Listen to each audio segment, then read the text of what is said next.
अरिष्टासुर को, इसको वृषासुर कहते हैं। तो राधा रानी ने कहा सुनो भैया श्याम सुंदर, तुम अनंत ब्रह्मांड के मालिक हो और तुम नियम बनाते हो।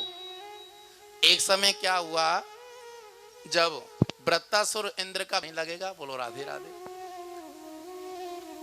भाई, कांटे की बात है भाई। गोपियों ने कहा एक समय जब इंद्र ने, मैंने कथा में बोला था अब नहीं आए तो का पाप लगा, ऐसे ही यहाँ पर ये था असुर, तुमने असुर को मारा लेकिन था ये गरु के रूप में, तो आपको गरु का पाप नहीं लगेगा। आप नियम बनाते पर आप नियम पालन नहीं करोगे, बोलो कन्हैया लाल की। अब तो भैया फिर कन्हैया को चुप होना पड़ा। ठीक ही कहा भाई, मैं कोई नियम बनाता हूं तो मुझे नियम मानना पड़ेगा। अच्छा तो मुझे अब क्या करना चाहिए बताओ ना, मैं क्या करूं? तुम एक काम करो, सारे तीर्थों में जाकर स्नान करे। क्या बड़े ध्यान से सुन लेना कि ये अब जो तीर्थ का निर्माण करने वाले भगवान, यह कौन माता है, मेरी ध्यान से सुनना।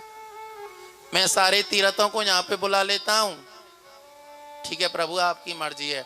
उसी समय भगवान ने एड़ी से जोर से प्रहार किया। एड़ी के प्रहार से क्या हुआ, तो भगवान ने कहा देखो देखो देखो, यह है भगवती गंगा, बोलो राधे राधे।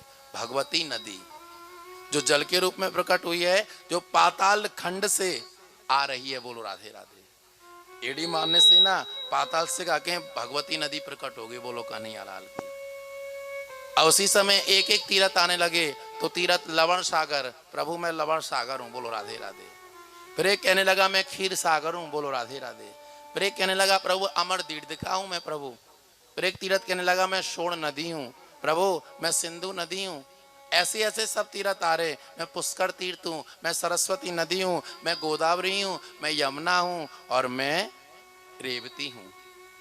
यमुना समना सब आ गई, सारे तीर्थ हैं सब। सारे तीर्थ आगे जो जल था उसमें फिर श्याम सुंदर ने स्नान किया है, बोलो राधे राधे। श्याम सुंदर के स्नान करने से जो विशाल घट था ना, वह हो गया श्याम कुंड, बोलो राधे राधे। अब आगे क्या होता है यहाँ पढ़ते हैं सखी, इस पृथ्वी पर ब्रह्मा को प्रसन्न करने के लिए कोई ऐसा धार्मिक काम नहीं किया है। तब राधा रानी ने कहा मैं भी सुंदर सरोवर बना डालूंगी, बोलो राधे राधे।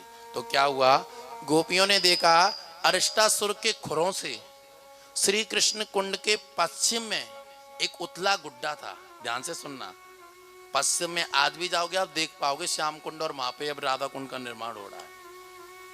पश्चिम में एक उतला गड्ढा बन गया था। अब क्या हुआ, दलदल भूमि को कुरेदना, अब सखियां लोग उसे कुरेदने लगी। उसी समय क्या हुआ, वह दिव्य कुंड प्रकट हो गया, उसी को कहते हैं राधा कुंड। बोले राधा कुंड धाम की